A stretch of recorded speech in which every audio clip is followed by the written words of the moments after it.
Good morning, I'm Kristen Folletti and welcome to News Desk on SiliconANGLE TV for Monday, February 11th, 2013. Is Apple working on the next James Bond-like device? Joining us now to report his breaking analysis on the latest claims is Wikibon chief analyst Dave Vellante. Good morning, Dave. Morning, Kristen. According to people familiar with the company's explorations, Apple is experimenting with wristwatch-like devices made of curved glass. So, Dave, why would Apple be looking at so-called smartwatches? Yeah, you said James Bond. I was thinking Dick Tracy, Kristen. But in either case, I think Apple's looking for new markets. You and I have talked on this program about Apple and its future, and I had asked the question, hey, is Apple a value play now? Is Apple going to give back more of its cash to shareholders in the form of dividends and stock buybacks? And I think initiatives like this would send a resounding no way to the marketplace. So is Steve Jobs' legacy going to be to just sit on a pile of cash and let the stock bump along? Or is Apple going to find new markets, big markets? And I think that's what this is about, to the extent that it's true, and I think it is. A lot of rumors floating around, Hanhai, one of its manufacturing partners, and Foxconn, working on such capabilities.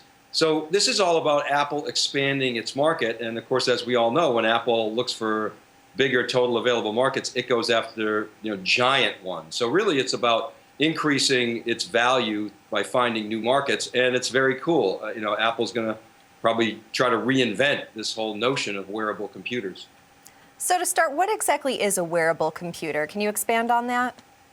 Sure. A wearable computer is a device. Actually, you could argue wearable computers go back to the 1600s when the Chinese made an abacus ring and was a form of a computer, and of course a wristwatch is a form of a computer. But with the advent of the microprocessor, you started to see in the 80s and the 90s, and more recently, personal devices that essentially are part of one's individual space. So a wristwatch is a good example, or Google Glasses is another good example. And these devices are smart, they're programmable, so unlike a watch, which really isn't programmable, maybe a heart rate monitor kind of is, but not really. It's not a micro-programmable device, and it's always on. It's constantly communicating with the subject or about the subject. So wearable computers are essentially embedded in the persona of an individual and are actively either monitoring or reporting or doing something in a way that can be customized and programmable. The concept of a wearable computer, as you mentioned, isn't new, but the idea that Apple is looking into this type of device is significant. What are some possible applications for a device like this? I think some of the obvious ones are medical. You could envision things like a glucose monitor or a heart rate monitor. There are definitely some applications in the military.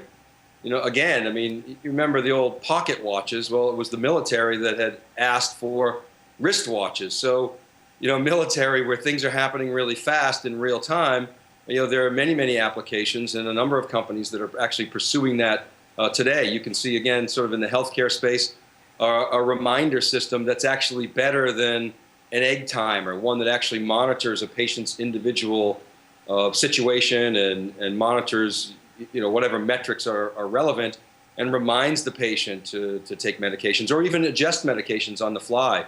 Certainly, navigation systems is another potential use case, and all kinds of sensoring. It's essentially, everybody talks about the Internet of Things. These wearable devices or the potential Apple wristwatch or smartwatch.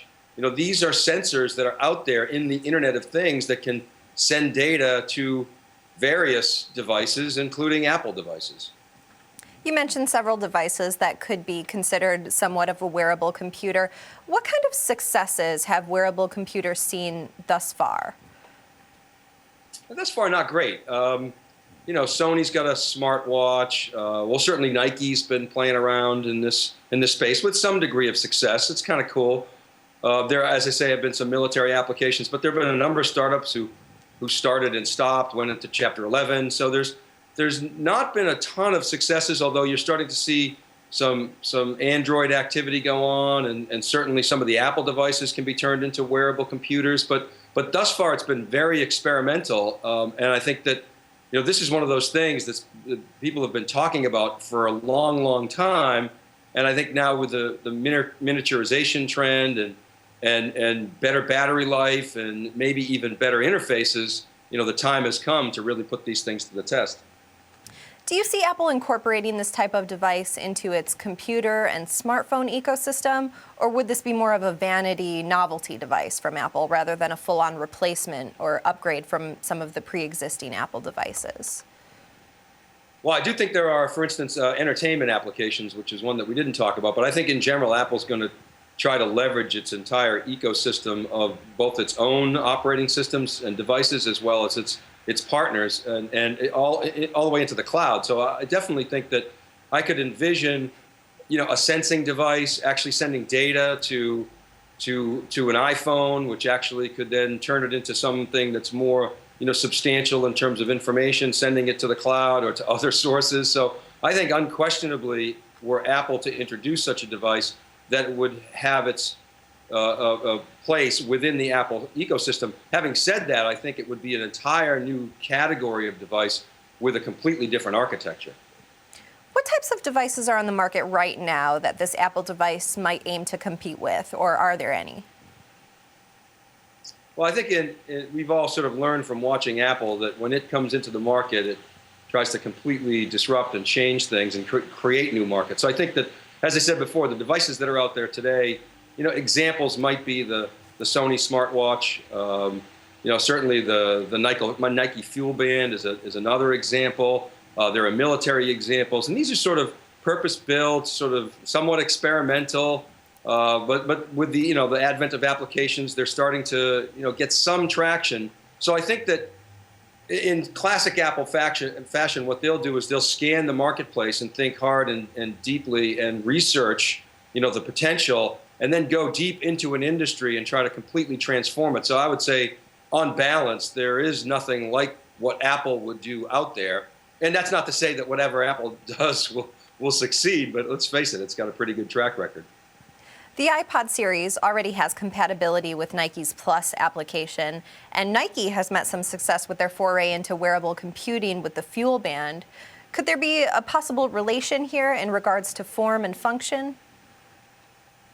Yeah, I think not, generally. I think those things, Apple will watch those, and I think it's largely experimental. And as I just mentioned, I think to the extent that Apple does something substantial here, I would expect there to be a completely different architecture. So, for example, the interface, the way in which an individual interacts with the device would probably be, natural language. I mentioned my Dick Tracy or your James Bond example. You're going to be speaking to this type of a device. So it needs some kind of ability to sense that. It's going to need some kind of new standard application programming interface to be able to share data with other devices.